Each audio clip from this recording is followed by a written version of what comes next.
Hi, third grade. I hear you are learning about cave paintings.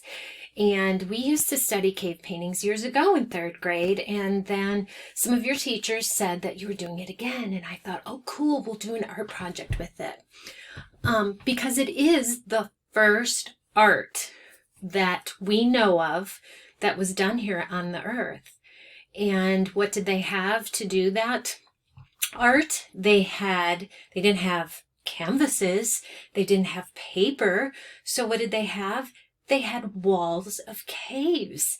And as far as the paint, they would take minerals and rocks and crush them into powder and then add water to that powder. And that's where you get the colors we're going to see in just a second. So I'm going to switch over. Hold on here. I'm going to switch to a PowerPoint called Cave Paintings in Lascaux, France. I believe you're also reading a book about how these paintings were discovered. But here are some of the paintings. Most of the colors were either this reddish rusty color paint, this reddish rusty color paint, or this black paint. This was done from a certain mineral. This was done from a certain, this was actually done from charcoal. We're not sure how they exactly applied this. They probably used either their fingers to apply the paint, or they used crude brushes made out of sticks and various leaves and things like that. But what I wanted to show you is when I first saw these, I thought, I'm going to scoot that down.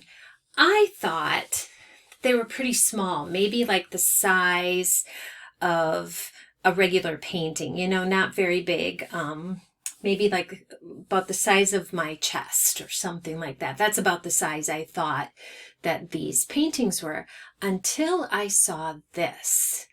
And if you look, these paintings are enormous. They are almost life size. Look at this picture of this calf or this cow. It is huge. It's almost the size it actually was in real life back, when is it, 20 to 40,000 years ago. And same here. Look at how giant these paintings are. And you wonder, how did they get up there? Because they certainly didn't have scaffold like this. So there's a lot of questions about the paintings.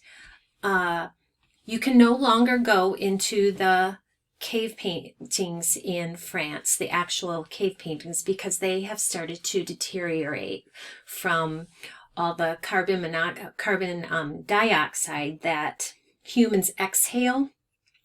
They were having a lot of people come through the caves because people wanted to see them when they were discovered in, I think it was the 1940s. Don't quote me on that. But anyways, a lot of people wanted to see them, and then the cave paintings started to deteriorate, so they had to close them to the public. Since then, they have recreated the caves so that people can still go through them and see them as they were in real life, but not the actual caves, because they are becoming ruined because of exposure to humans.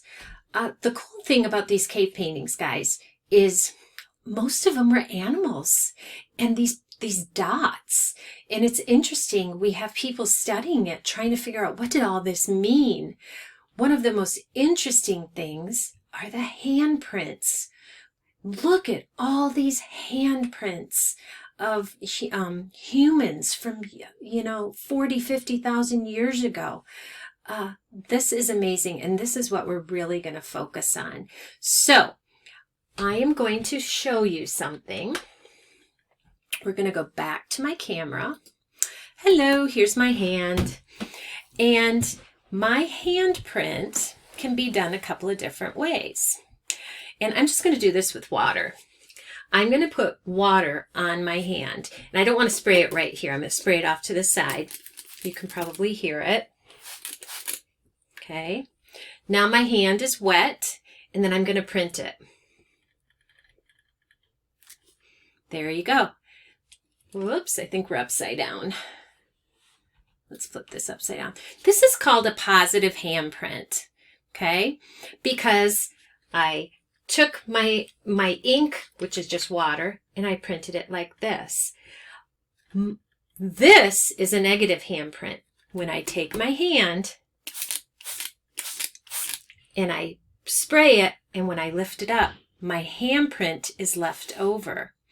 So this is what's called a negative handprint. So if we go back to my picture right here, are these positive handprints or negative handprints? Okay. Well, if you look at this one is a negative handprint because the spray is around here. Okay, same with this one. The spray is around here and underneath it was a rust color. And here you can see they've overlapped. There's a handprint under this handprint. And this handprint had like a brownish color spray over it. So most of these, if not all of these, are negative. And this is from Lascaux, France. These prints are from a different cave in Mexico.